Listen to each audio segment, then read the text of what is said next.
yes. We are now on Kapitel, in the middle of Kapitel 44. Mem Daled. And I'm not sure exactly which pasuk we left off on. Something around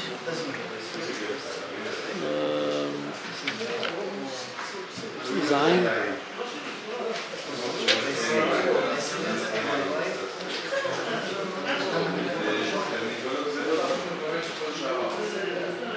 Yeah, I think we'll just go over again. Okay, Kiloi Bekashti Evtach.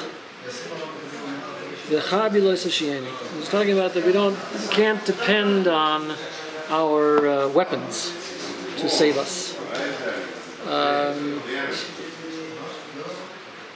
So the idea is here that we can't even have total bituchen in our schism. In our what?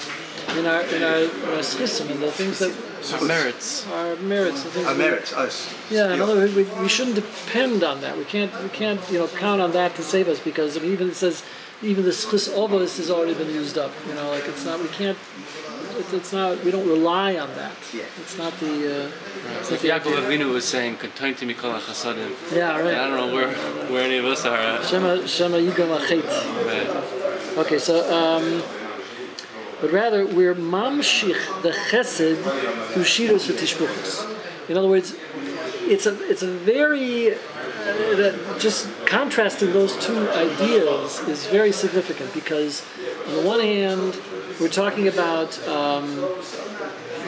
a concept like you have a certain. I mean, we have this concept, Rosh Hashanah, that the schisim, that is, the merits are weighed and balanced, like on a scale against the Avedus, and whichever comes up, heavier, wins. Like then you're judged according to that. And we talk about when we go to the Yannavelt after 120. So there's also this idea of weighing and balancing these things.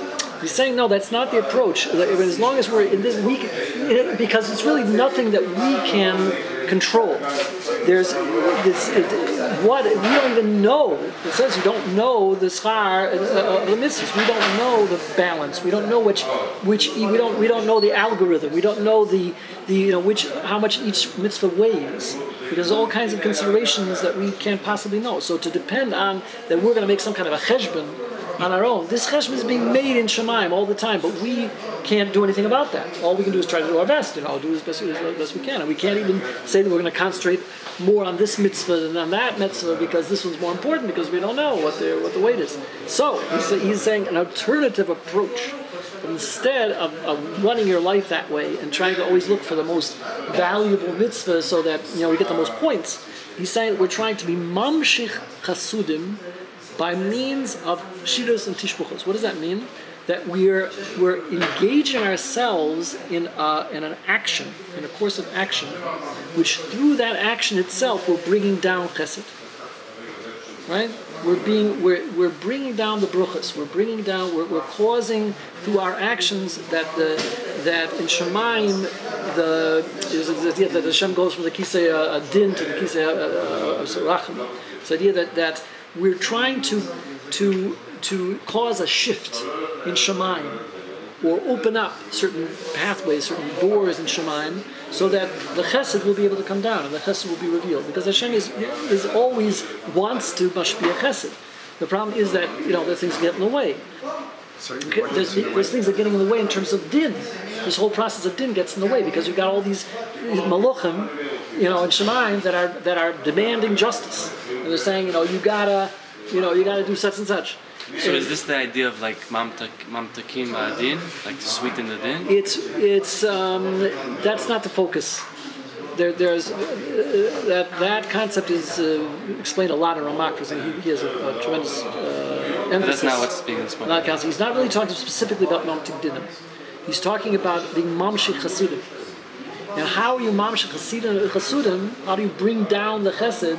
He says through shiros and tishbuchos, that we're going to praise Hashem, and from Hashem just hearing our praises, He's going to be so imbued with this. He's going to bring such simcha into the world, and such we're going to be bekashet the shechina, so to speak. We're going to make the shechina so beautiful and so attractive that Hashem is going to turn around and He's going to he's going to be mamshech chesed. It's like a person in a bad mood, and he might be very in a bad mood for. I mean, if a person in a bad mood, he might be in a bad mood for a very good reason. He might have done something very bad to the person. But all of a sudden, you start singing, his favorite song or something like that, very beautifully, and all of a sudden he changes his mood. So, it's, on the one hand, we should talk about Hashem being in the mood. But on the other hand, everything that's going on in this world has a corresponding, aspect, something corresponds to that in Shemayim. So the idea is just as, in a sense, you can't even apply the concept of din to Hashem. Hashem chooses to use midas adin. Midas adin is one of the ways that Hashem interacts with the world. It's not that He is bound to din. He chooses to use din for a certain purpose. So in the same respect, He has chosen to open up this option for us, this method, this process, that we can get results simply by praising Hashem, by engaging in Shiras HaTishbuchos. So that's the avoida here. And maybe you could say even that tshuva is one thing, and it's very close related. They say the oil maniginas is next to the heichal maniginas is next to the heichal tshuva. The domain, this hall of tshuva is right there. They say that there's an expression that a chazan is a nar, a chazan is a fool, because the chazan has the gift of being able to singing and being able to bring about chesed in this way. And if he does, and the heichal nagina, which he's already there, is right next to the heichal tshuva. So if he doesn't use out the potential to be able to do tshuva or bring tshuva or whatever through his nagina, he's a pushla fool, because he's not using out that potential, which is such a great power. And he's not using it out. He might be and at least in the old days, the biggest portion were the chazanim. The guys driving up on a limousine to the shul on Kippur, is really bad news. So they became opera singers and everything else. Chazanim, the golden age of Chazanim. To me, it's like the golden age of hypocrisy. Yeah. They're going to say these most beautiful things on Yom Kippur. They're opening the gates of heaven, and they're driving down Shabbos. They don't. And they'll take out the tuning fork, and they might say, light up a cigarette. Who knows what? Really bad news. So backwards. Yeah. So anyway, so here we're talking about that there is a tremendous power in this. Because he says that through the Shiras and Tishbuchas, we're bringing down the moichin to Zocher Nekeva. And we always talk about moichin, this illumination through Seichel, from the highest levels, from the Keser Chochmah Bina, is coming down into the Midas. And what that might be saying is that the Midas are where the real feeling takes place, and that's where the yichud is taking place between Zocher and Nekeva. That's talking about the 6 midas, that are related to the Tiferes, chesed through Yesod, and they're being mashpia into Malchus. Okay, but what is driving that? What's more order that is the moichin of Keser Chochmah Bina. But on the other hand, Keser Chochmah Bina alone can't create that kind of yichud. There's a certain yichud between Chochmah Bina, but it's not the same kind of yichud as you get between the Zeranpin and Malchus. And that is order through the the Shiras and Tishbuchas are mashpia on the moichin, that they're able to bring the moichin into the midas. Okay, so and through that is Hoshiyani Mitzoreni. Yeah, so that's the way we are actually saved from our enemies. Now he says, okay, so he goes into a kind of a long explanation here, which I think is worth it to go into. I'll try to explain as well as possible. He says the chilik that's between hamshachas hamoichin, this bringing down of these moichin, this intellect, is through the schis of Torah and doing masim toivim, is and as opposed to that, the idea of tefillah and shiras and shebufas. There's two different methods of bringing down the moichin. You can bring the moichin down through being oisik and Torah and mitzvahs. That's just learning Torah and doing mitzvahs. Mitzvahs ma'asis, you're doing the poil, you're doing mitzvahs, and Torah is an intellectual thing, you're learning Torah, right? And then there's this other avoida, which, because we say that's what Lieberman needs to understand. Huh? Lieberman needs to understand. politician. Oh. It's two-way. We have an army, but we also have an army of Hashem. Right. Okay, that's one aspect. So we say that the Torah stands on Torah avoided milas chasuda. Okay. So Torah is what he's talking about. Torah. Mitzvahs Maasiyos is largely milas chasuda, but there's also avoida. Avoida is tishus v'tishpuchos. So what is the difference? How is the avoida different? How is avoida able to accomplish? You could say, look, Torah. Okay, understand Torah. First of all, that is seichel. So of course that's going to affect the moich. And avoida is you're really doing something. The poil, you're changing something. You're doing a maisa. So that also you can have power. But what's Shiras Tishbuchos about? Shiras Tishbuchos is just singing, singing praises. So why does that work? What's the power in that? And the fact is, when you talk about the Meluchim, actually the two types of Meluchim. There's the Meluchim that are involved in singing praises to Hashem, and the other Meluchim that are involved as agents to do his Ratzon in the world. Okay, two different jobs. So essentially, in order to be the Meluchim in the world, we have to do those things also. When we do Gemilas Chasudim, so we're involved in the agents. We become the agents of Hashem. When we give tzedakah to somebody else, it means Hashem is giving tzedakah through us, or we're giving tzedakah instead of him having to give tzedakah directly. Whatever, we're doing Hashem's work in the world. And when you're singing Hashem's praises, you're doing the job of the Malachim. That their job is to sing to Hashem all the way. In fact, we're being me'oyer them to sing Shiras Tishbuchos. We're the ones who are the catalyst for all of the praise that's going on in the whole universe. So that's coming from us. Anyway, so he says we're going to explain how this works. He says through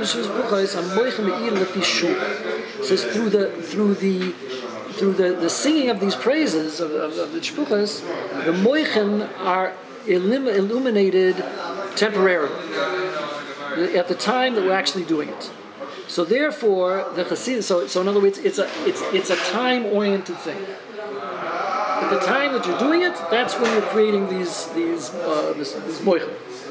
He says that's why he says that the Chassidim Rishonim says that they waited, they were involved in meditation or whatever, an hour before davening and an hour after davening for each of the three tefillas. So that's an awful lot of time. You're talking about, and who knows how long they actually davened. The davening itself took. But if you can imagine, it's at least 10 hours. Minimum. Well, they said two. Even if they say that. Whatever it is, that's something 9-10 hours a day. At least 9 hours, 10 hours. Right. So they were trying to extend because the time before and after davening was included in the avoida of the davening itself. It's considered to be that. So therefore, they were maximizing the amount of time that the Shiras Tishbuchos was going to have their effect, because after they're gone, they're gone. So it was something they had to be constantly renewing. So he says that's what was actually going on. So in order, so that was able to kind of extend or delay these moichin from going away. So he says that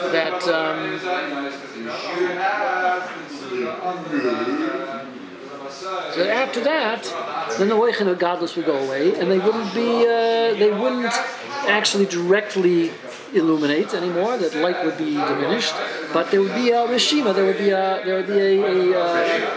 impression, right? There's somewhat of a afterglow, of the light that they had brought down. So this was it. So then he says that they would daven also a tefillas neduva, because at that time you could really daven the whole day. You're allowed to. You can add extra tefillas als neduva. It's just my gift. Like in the Beis Mikdash, you had a neduva offering. Right. Same idea, but I think the halacha is you can't say the same exact. Right. You have to add something new, so that it's right. But you can daven your own davening also. You can daven your own prayer. You can do your own words. You can talk to God any time of the day. Right. So the longer they were involved with this, the more they were mamshit from this of the moichin to be able to do that. So because it says in Bruchas, it says halavai she's pala udam kol hayom. The halavai that a person should daven the whole day. If it's possible for them. So that's why it's kind of funny. They talk about in some cases it's a degrading term to call somebody a tilim zuga. The Litvish should call it a chassidim tilim zugas.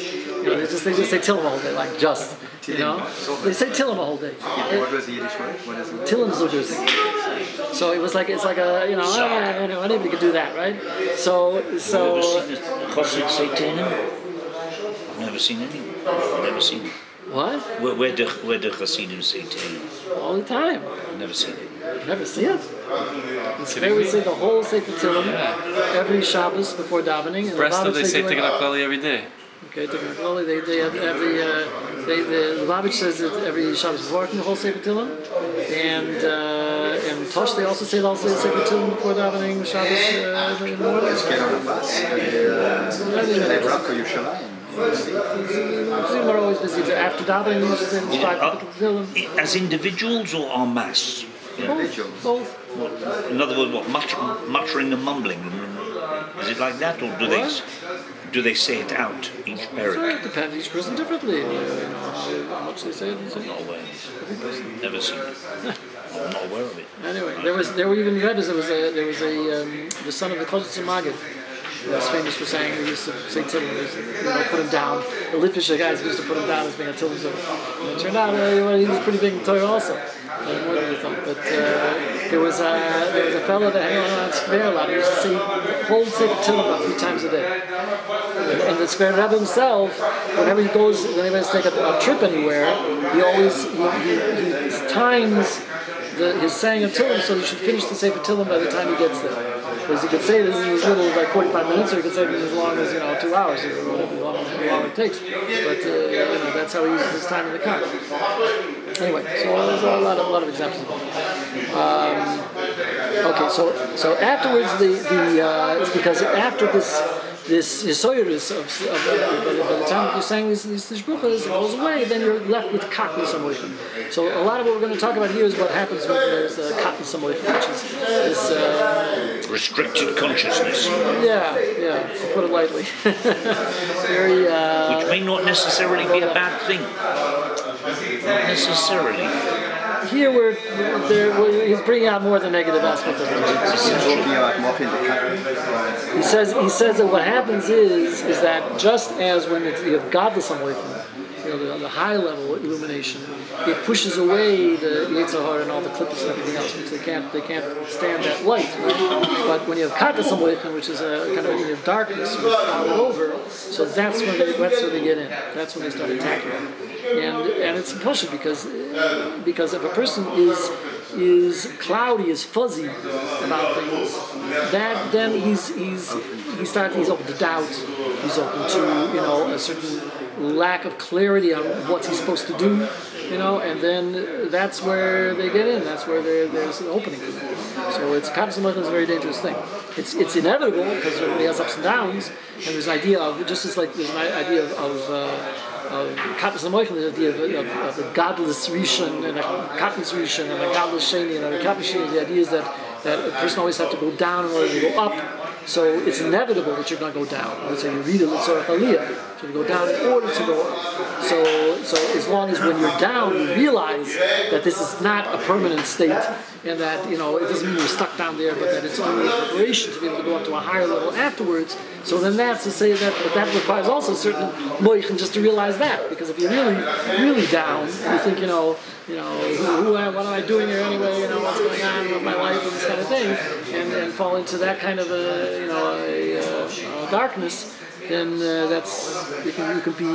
you're vulnerable to a lot of negative things. So he says this. So he says af zonat. So that causes af to come in. Af is a notion of af is anger, right? And zonach to me is soid. It's called. It's very, very negative qualities here. It's mania. Malchus becomes nichlam, is a disgrace. So zonach and the loy. Oh, so let's skip the main first. So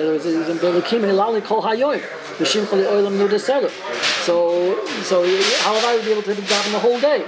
And then your name will be recognized forever. And Sela is like okay, now we finished that that section. Okay, but now he says, but the downside is, what happens when we're not on that level? Then you get into the Avs and after the Khmeini, the White Saints of the Sini, that you're not going to come. This katnus is going to creep in. And then the Malchus is disgraced, and then you're going to leave. You're not going to fight for us anymore. You're not going to stand up for us with our struggles. You're going to come out together with us in our army, to do the struggles. This is when we daven in Shemona Esrei, Riva Riveini, right? Riva Riveini, struggle together with us. You struggle our struggle. Help us with our struggle. It's like we're asking Hashem to come and go to bat for us. Help us out with this the battle that we're facing. So here he's saying that it's the Kabbas and Moichem, because what does it mean if a person's not the biggest problem? Is came across the thing. It's a beautiful statement of Hasidus. We talk here all the time about the zivig is punim bepunim. It has to be face to face. That's what we're striving for. It's the level of face to face. So he says that for a person, when a person is pointed to Hashem, then Hashem is pointed to him. There's the idea of punim, but punim is that when we face Hashem, then Hashem faces back. It's like it says "Kamayim punim elapunim." Arousal from below, kind of thing. Yeah, so we have to initiate. Otherwise, in order for the Sata, which is what has the most effect, that's what has, and again, we have control over that, because we can do that, whereas we can't, Hashem doesn't, we can't depend on Hashem initiating, and the only way that we can stimulate Hashem to respond is through our own initiation. So we have to take the first step. So it's but there are in relationships between people also, between husband and wife, and between friends, whatever. You can't depend on the other guy to come and be mafias you. You have to go and mafias them. But he says when you turn to Hashem, then Hashem will turn back to you. So then it'll be punim b'punim. It's a reflection. It's a like a mirror. The what is so the beautiful thing about this idea that everything is a mirror. It has to have the whole thing about that. So the point is that you have to. But that comes from a certain moichin. So if you don't have the moichin, and all of a sudden you get cut off, and you're doubting if Hashem even exists, then how can you turn to Hashem? Because all of a sudden you're just in yourself. And the more you're in yourself, then you're not open to approach Hashem. Because you have to talk to approach Hashem. You have to believe He's really there and He's really listening. So I don't think He's listening, then I'm not going to turn to Him. Right? So it's that's this idea of B'punim is I have to be pointed to Hashem.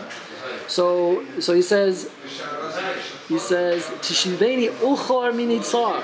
So Ochor is the opposite of Punim B'punim, right? That's this relation back to back. We're not facing each other, right? And Minitzar, when it comes to the idea of Tsar, which is this narrowness, which is Katas HaMoichem, is called Tsar, narrow-mindedness, right? It's Katas HaMoichem, it's Tsar, it's narrow. Throughout Tehillim, he's always saying, give me a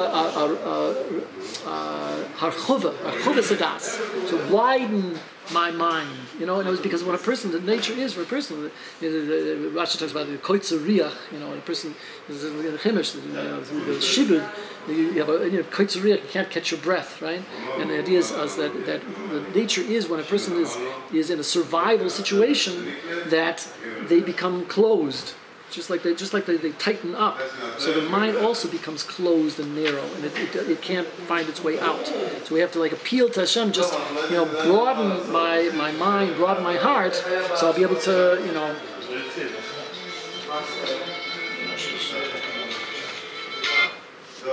So I have to have this Harchavas Adas. Okay, so he says it's so the Shem Elokim, B'Mila Aleph. The Hey is Gematria Tsar. So there's a relationship between the word Tsar and the Shem Elokim, which is the idea of again, it's a din is more on the side of katnus. We have to open it up. And he says that Moichin de katnus is 3 times the Gematria of Elokim. And a whole thing that 3 times kif chuf, 120. There's 120 batim, 120 tzerufim of Elokim. So there's a whole relationship with Elokim. Also, so 3 times 120 is 360, which is shas. And Shas is the Oisius of the Kim in Makoilo. It's come out from Shin Samach Vuv. And Shin Samach Vuv is a Misaneni. It says Machmas Shusi Lumois. The Shusi is referring again to his Midas Elohim because all the Midas Elohim, the Midas Adin is Yoinik from the Katnis. He says Titneni Ketzoin Ma'achal V'goyim Zedi Suni. So Zedi Suni. It's again a bunch of gematrias. Zedi Suni there's a period in between Zoch and the Keva. So these are Sunni. It's like it's a certain strangeness or whatever. Things are getting divided apart.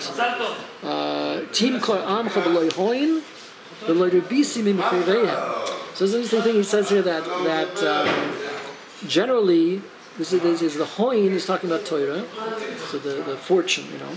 So you sold your people without hoin, without the Torah. So he said because the goyim don't have Torah, right? So it's in other words that so because they can't and so what does it mean? Because when the Eibishter took the Yidden and put them in Golus, threw them out into Golus, so then it's as if they were taken, the Torah was taken away from them because most of all the mitzvahs that are Tuli Ba'oretz, they can't be Makayim against them. I don't understand. The Torah was taken away from us. From us, in a sense, because we we can't be Makayim the mitzvahs and Kitzlords. Whereas all the mitzvahs, you know, the entire mitzvahs in the Tikkun Shavuos, right? How many mitzvahs are dependent on Beis Hamikdash and pushing being in Eretz Yisrael, all the trims and mices and all these different things that you can't be Mekayim. About 450. Yeah, so it's like the majority of the Torah, you can't be Mekayim the Kitzlor without the Beis Hamikdash.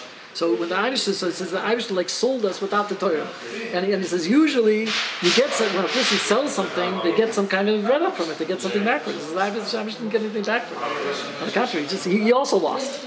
So it's like he threw us out into Golas for our own good ultimately, but it was a terrible price. Hashem paid the price also. And he brought the Goyim into Eretz Yisrael, and he gets nothing from that. On the contrary, the Goyim inhabit Eretz Yisrael, so they're not the kind of one. The other side got. Yeah, they got the upper hand. They know from the Kedusha. Right. Okay, so he says also the Hoin of the Torah is Zerampim was in the Moichin. Oh, he says Rabis is the Oisias Bris. So that's which is the Soid, which is the connector. And that they can't have the zivig between Zerampim and Malchus because the Klippa was yearning from the Yesoid of Kedusha, so it split apart the Zohar and the Keva. So it wasn't this Yichud that was able to take place. It's done on the same level. Okay, to see Meini Cherpa Lishcheineni Lag Lokelis Pirseini. So again, it's going on with this. Cherpa is the Reish Pei Ches Nitzutzim. So this is the 288 sparks that were spread out among all the klippas, and that the whole thing is we're trying to get them back, and we can't take them out of there because of their avoinus, because we keep doing averis, so then they're stuck in there, and we can't redeem them. So then we have to be in Golis. That's the reason why we have to be in Golis by the Goyim, because we have to be able to go around to all the Goyim and pick up all these netzitzis that got spread out and through our Averis. That's why we ended. So in other words, what happened basically was that through our Averis, it caused this explosion to take place, or whatever, the Horban and everything, and then the netzitzis got spread out all over the world. So then the Yidden had to be spread out all over the world in order to get back those netzitzis. They're like a reconnaissance, mission. This whole thing this whole history is just why it's taking so long is because it's spread out so far and all over the place. So we have to go and be trying to we have to get the Geirim, and we have to do people always have to go here on a business trip and there on a business trip and all these different things that spread us out to be able to get these. Plus the reverse of Geirim, a certain number of our people had to betray us and become apostates, mushumodim. That's also part of the avoda. The cleansing, that's also important. Why? That's our free choice to do that, unfortunately. Avodas haberurim, defective, traitorous souls. You know what a traitor is? They also have to apostatize. They don't have to. They're chosen. Yeah, but it's the same thing. Any Rosh Arusha is a stick in the hands of the Eibishter, right? But they have a choice whether they want to become a Rosh or not. In other words, Hashem, let somebody else do it. Do it through somebody else. It's like all kinds of mishonim like that. Like he fell off somebody's, the guy fell off somebody's roof, and then he becomes guilty because he didn't put up the mica, right? And the guy had to fall off his roof. Maybe the guy actually had to fall off the roof. It was his punishment to fall off the roof. But he didn't have to fall off my roof. Because I put a mic up there and he would have been able to fall off the roof. So then, why did I have to be brought into that That's a guilt? different concept. That's more repay or karma. No, it's just, I think it's very related. It's just a certain amount of people have to go in this area. Just like their nitzutzos that have been spread around the world have to come to us one way or another. There's also a certain amount of dross within the Am Yisrael that also... It could be also there. It's got a certain ring to it, like apostate. So anyway, these clippers want to destroy the world, basically. They want to bring on this Katnas HaMoichin. You see all over the place, obviously, that they're out to bring confusion and discord and everything else into the world. So it says, "Tisimeni mushal bagoyim menoid roish balaimim." So again, we're talking about the goyim. That this idea of a mushal the goyim. Because mushal is gematria, the word ash. Ash is like mold. Mushal is in this case is a reference to the Katnas HaMoichin, in the sense that when a teacher can't explain a difficult concept to his students, he has to bring some kind of a parable or a metaphor. So that's a mushal. So in this sense, sorry, I didn't hear you. So that's the meaning of Katnas HaMoichin. It's like a certain Yerida that you can't understand any other way. You have to bring it down to this level. So in this case, it's kind of a denigration. In other words, the Yidden, because they're not on a high enough level intellectually or whatever, they haven't learned enough, so things have to be explained to them in a very simple way. And also they can be they're more influenced by the Goyim because of that. They don't have the learning to be able to stand from wrong. So the Ash is this gematria of the word Moshel, and the Goyim they're uniquest from this Ash, and then they use that to disgrace us, to despise us, and to put us down. It's like we say on the time of the Enlightenment, scholar, that one of the biggest tools that they used to put traditional Yidden down was that they called them backwards and old-fashioned, and this is the old way, and now we have the new way, and we know so much more than the old generations, and now we have to update things. So the whole approach was this ridicule of everything that was old. Even things like Fiddler on the Roof, Shalom Aleichem, the Yiddishes. Even when they were talking nostalgically about the Stetl and this kind of thing, it was always with kind of a condescension, like now we know better than that, and then it was quaint, but now it's like that can never be revived. Imagine these people at the turn of the century, talking about over 100 years ago, and they thought that it was over. They really thought the new world is coming, it's going to destroy all of that, it's never going to survive. And if they would come today and see Hasidim dressing in the old Levish, and thriving and flourishing and all this, they would almost be tearing their hair out, how wrong they were. Could never have anticipated such a turnaround. It's amazing. All the things we talk about, like Judaism was very proud that it was assumed that it was going to die out, within a couple of generations, with respect to the people before the war. Because it really was dying out. And that's, again, you talk about looking at the positive, even in the worst situations, that the fact that the Yidden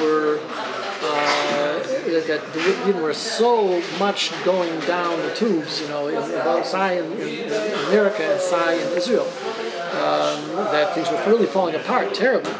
And like the only way to save the situation was to cause this, fantastic, amazing, catastrophic, world calamity of the Holocaust, which meant that the survivors had to all of a sudden relocate and leave Eastern Europe, where they were for thousands of years, and all of a sudden come to America and Israel and whatever, and build up the whole situation. And that's what turned it around. That's Mamash what turned it around. It was tremendously downhill. As Victor Miller talks about it at length. It started in Minnesota. Why is that?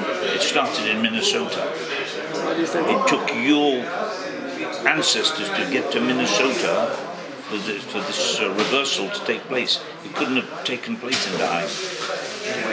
In the Haim. You're talking about in general to have to blow these out of the way places. Yeah, I mean, obviously, if Hashem had been able to do it somehow by staying, without all of that, we would have done it. But just for whatever reason. So he says, "Menoid roish bal'imim," says a reference to the head. It's like a headache. It says that there's this idea of kalani meroshi, that the Shekhinah says, "I have a headache." Like this is causing me so much pain. What's going on? So this idea of this katan. So it says, "Kol hayom klimusi negdi," voice is put in Bisosni. He's going over this more and more, and just laying on thicker and thicker. This idea of klima, this bisha, and the embarrassment, and every day things are getting worse, and then the boishes, this shame, is covering me.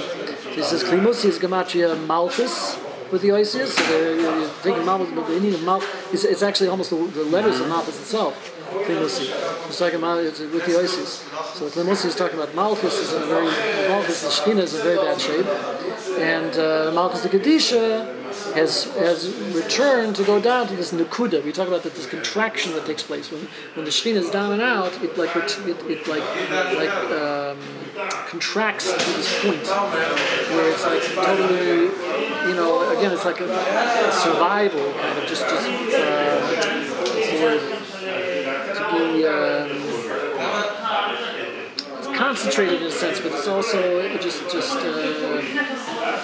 deflated or something. Whatever it is, it's going down to the level of a point, like a black point. It's not no longer expanding. The office is healthy, and it's the ibr, and it's giving birth, and it's expanding and generating everything, and then it can go down to this. The opposite is to be shriveled up into this little point. So that's the idea of this nekuda katana, this klimosi negdi. And then he says, Puna is in the time of the katnas, so the moichin, escape them, stalik, they go away. And it says that the thing is that there's like a seesaw going on. It was when the Yidden are down, then the Goyim are up. When they're down, they can't be up at the same time. So it says that the Tzor, the Malchus of Tzor, like the Phoenicians, whatever, Tzor, the Phoenicians got tired. They became great when Yerushalayim was destroyed. Because they went up when they gloated in the Korban. I think they would. Huh? Yeah, Tzor and Sidon. They were the Phoenicia, right. So they were big merchants and everything. So when the Jewish kingdom was around, they did a lot of business. But they figured now that Jerusalem's been destroyed, now all the business is going to go to them. So they were happy about it. So they were punished for that. But that was part of the gayus. They got Gaivadik when the Yidden were put down. So it says, Mikol mecharef megadef mipnei oya v'misnakim. So that's again talking about the kol, the choshech of the Atahoim. This is there, the klipa is called choshech. Mecharef is gematria choshech, and then megadef is always in the gematria kif lamed aleph, which is the son of Mem. Son of Mem aleph lamed. This is Sitrachra, and so they're getting the upper hand, and they took all the tesfidas and all the kedusha. Anyway, it's really bad shape here. Okay. So the kol zois will asni v'lo yishachach licha v'lo yishikani v'bisecho. So it says all of this came on us, and yet we did not rebel against you. We remembered you, and we didn't forget you, and we weren't koifer in the bris or whatever. We kept it going, and we didn't give in to all of the sheker. Mamash talking about all the ages.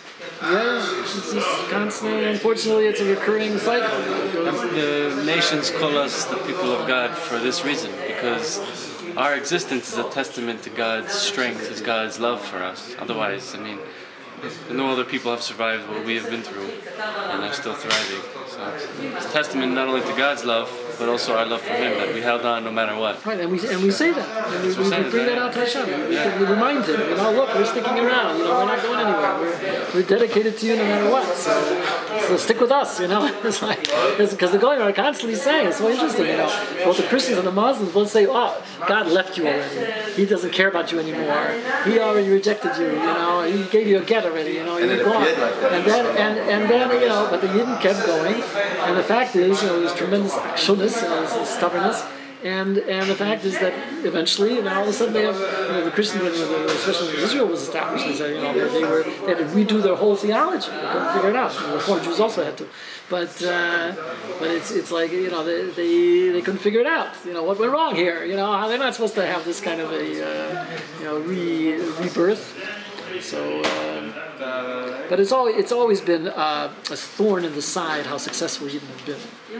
It's like that doesn't stim, it doesn't compute. Why do they get all this favoritism? But there are certain goyim, Mark Twain and Leo Tolstoy, people like that said, the Jews are an eternal people, and they get special favors from Hashem. They're not Donald Trump. Yeah, Donald Trump. Amazing turnaround over there also. Like Nusoig. Wait, how late is it? 9:13. Try to finish it up. There's not too much, new in the next section. So. So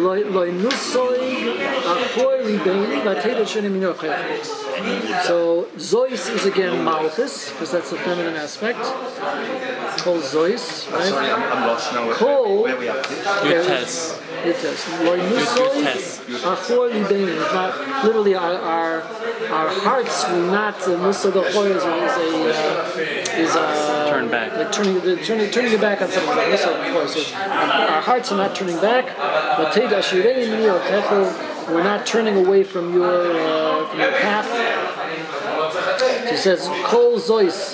So we're still making the zivig of Kol and Zois. Kol is the Anpin, the Midas, and Zois is Malchus, the Shekhinah.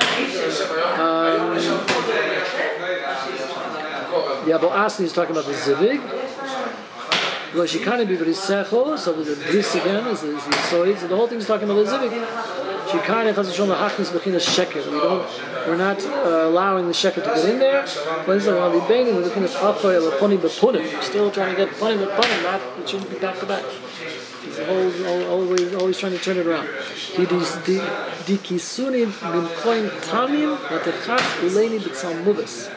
So the katness is also called the nochesh, the tamim, the serpent. Is the nochesh, the Yetzer Hara, the Sitra Achra. So it has.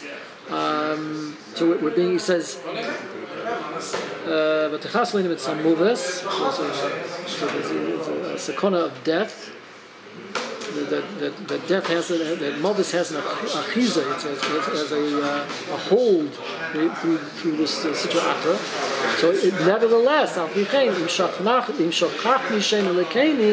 basically we're going back to that same idea we had before. Again,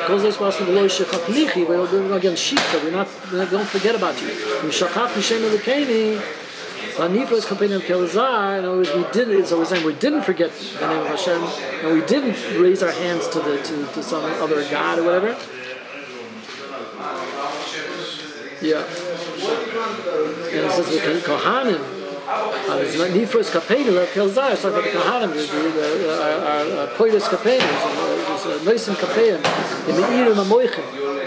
The Leah was there, that's even though it's like a lower level, so she's it says that Leah is standing in the Achoyre Oiref of Zeranpin. It's like in the back, it's the back of the head, the Oiref is the idea of Leah, so it's like a not a complete zivig, but through the Siyas Kapayim of the Kohanim, they're trying to create the zivig. And so again, the Malchus is called Zois. So Alay Olakim Yachka Zois. So Hashem will always be looking for us and be trying to find us, searching for us It says Eretz Yisrael like Hashem lekecha doiresh oisa tumid ein Hashem ba. And Hashem is always watching Eretz Yisrael and being choiker. He's like digging. He's trying to find Klal Yisrael. He's trying to find the tzaddikim and find he's always searching for us. We have to search for him. He has to search for us. So it says Kihi lo yodeh talimos lei, because what is he searching for? He's looking into the depths of our heart. Hashem is able to see into our hearts and see, if we're really true to Him, if we're really serious about Him. There's the Talimus Leiv, and he says that's the Moichin of Zerapkin is the Talimus Leiv.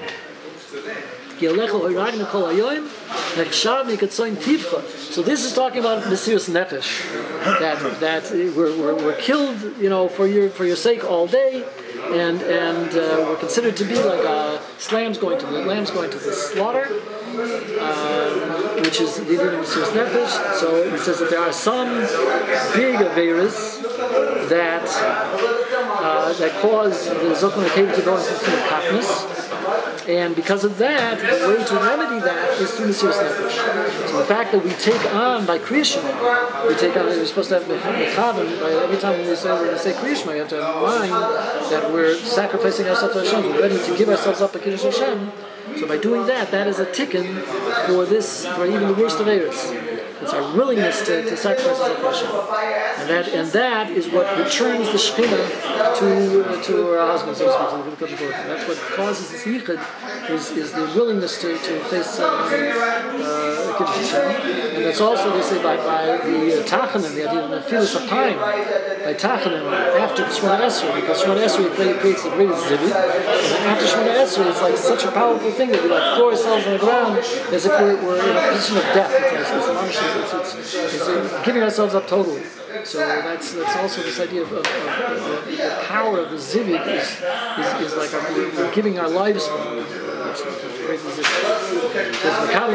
We're willing to take upon ourselves Mesiras Nefesh as if we've been given over to this Hariga. So then it says Ir Lama Tishan Hashem. So this essentially is a question. You should awaken, and why are you sleeping? Adna is again talking about the Shekhinah. Don't abandon us forever. Wake up and don't abandon us forever. So he has a different touch of that. He says that we're asking Hashem that this saving us from all our tzuris, all our problems, is because of the moichin, which are high yeshua. As we said before, it's the dada, the chagim stalking, and it's temporary and they go away. So he says the moichin of the katniss are ending up giving us all these tzuras. So we're suffering all these tzuras because of this. So by the fact that we're able to be miyachid and create the zivig through the Mesiras Nefesh, then it says Ir Lama Tishan, we're causing the moichin to be near again. We're awakening the moichin. We're not asking Hashem to wake up. We're saying that we are going to cause this awakening to take place by our Mesiras Nefesh, which will then cause an awakening to take place in the moichin and cause it to shine down again upon the whole thing. So that's the idea of Ira. So it's from Erech Anpin. Erech Anpin is the highest levels of Rachman. So it's the Rachman, and the Eina Pekicha, that they open the eyes of Hashem, open. So the open eye. That's it's with the Hashkocha, the Eina Pekicha, and that's an eye that never rests, never sleeps. So we're trying to be more that whole idea of Hakitza, of this whole idea of raising up the Shekhinah from the dust, causing the Shekhinah to wake up and rise again, so to speak. So that's the moichin of Abba, he says, Lama Tishan, and it's the Abba is the Chochmah, so that's been Meir, and Adna Hakitza, right, it should be woken up. And that's the moichin of Ema. Hakitza is already talking about Malchus, so it's both aspects, the feminine and the masculine, Chochmah and Bina. And that's 10 times the gematria of Ekya is the gematria of Hakitza. Hakitza is Bina. Ekya is Bina, so that's That's the feminine group, so that's the Akitza. It says, Lama Taster Espanechu Milahastel B'Fnei HaMalchus. And we're asking Hashem, why are you hiding your face? Because again, turn towards us. You know, we're asking Hashem. You have to ask for it. Hashem should turn towards Malchus, should turn towards the Shekhinah, and shine down on the Shekhinah again. So and it's called, and the fact that you're not looking directly at the Shekhinah, in that sense, you're kind of turning away. That's causing this tremendous lachatz, the chak, the pressure, the chak, we're not. The chak is the shas chak. It's a dachkas. It's a difficult time. So we're going down into the dust, into the dirt, and we're like bowing in the dirt, and we're clinging to the ground, so to speak. So that's talking about this Malchus when it's in a bad situation. So the feet of the Malchus are like dipping down into the murky waters of Malchus, of Novice, of Misa. So that's like the bottom. So then we're trying to hit bottom already. Now take us back up again. It's redeem us.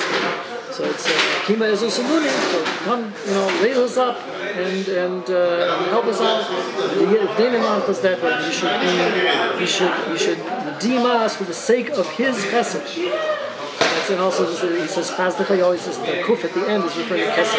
So it's the Chesed of Kesed, the Chesed of Arachanpin, that should be, we should go up to the very highest levels. It's like Milan Biderman, when he's here, sometimes he's like Milan Biderman. I've heard him a few times, like when he comes for the Bas Ha'in's Yurtzeit, for example. So he says, ask for big things. Don't ask for small things. There's a lot of power here. There's like unlimited power here. You just have to want it, just to ask for it. You have to believe in it, that it's possible for Hashem to give you this tremendous shefa. And then, don't think small. Think big. They tell me about that. They have this recent thing with the matching. You must have heard about the matching this year. No. Living under a rock or something. Matching. There's like 5 different Hasidic groups, Vishnitz and Mobile and Biyala and 4 or 5 groups. That at the same time they did this matching thing, which is a very popular thing.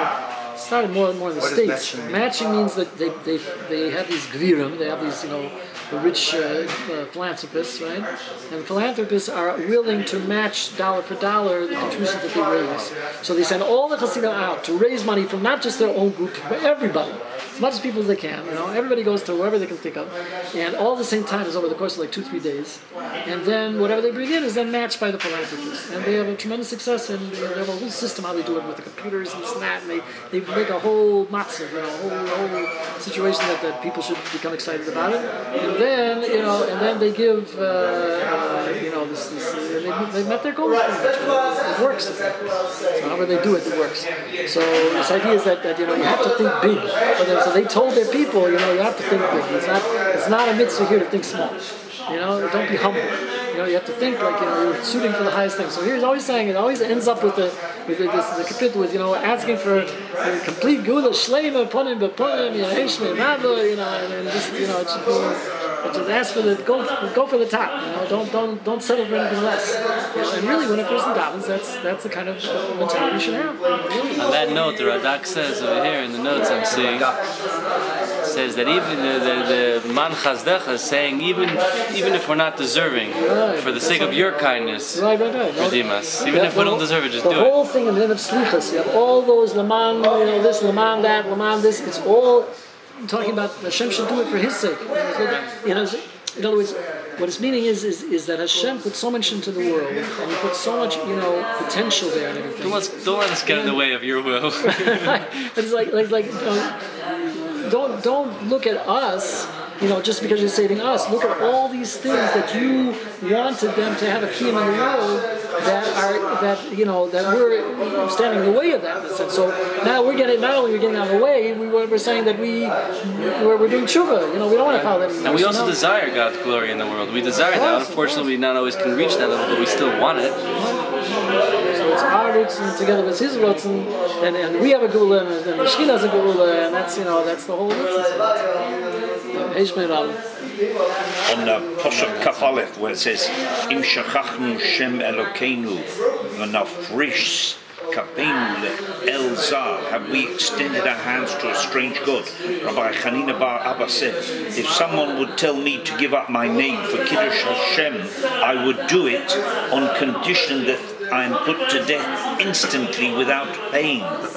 But I could not endure the Dor Shel Shmad, the generation of persecution, at which time the enemies took iron balls, heated them until they became white hot, put them under the armpits of the pitiable victims and squeezed the life out of them. A red hot iron ball under your armpit. They took sharp splinters of reed and stuck them under their victims' fingernails until the life was squeezed out of them. Okay, now a good point.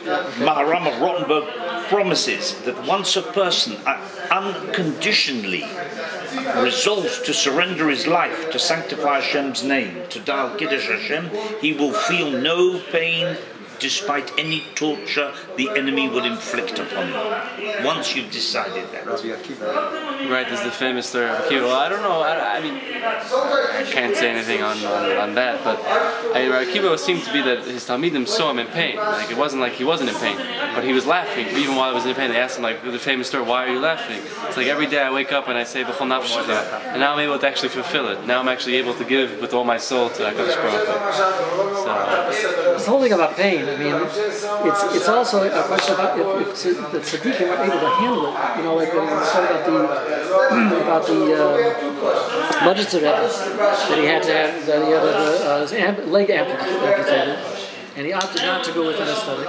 In those days, I guess they had an option, so he put asleep. So he he composed the Nigun Ezkara, a very, very long Nigun. Which Nigun? Ezkara. It's a very famous Nigun from Mudgitz. While he was going through that operation, he was like totally fixed on that Nigun. And there was a Rav Noishlas in the Ravin Square. I remember there was a story about him that he went through a very, very painful procedure, and he was learning through it. He learned through the whole thing. And afterwards he said, you know what, you learn in pain? He says, who says I wasn't in pain? They're in pain, but they're able to learn. So it's like, it's a question because I'm in pain? The question is, right, it's a question if we become the spool for the pain. That's really what it is. You know, if we let that pain control you, or mind over matter. Above it, you remain above it. Yeah. It's the pain.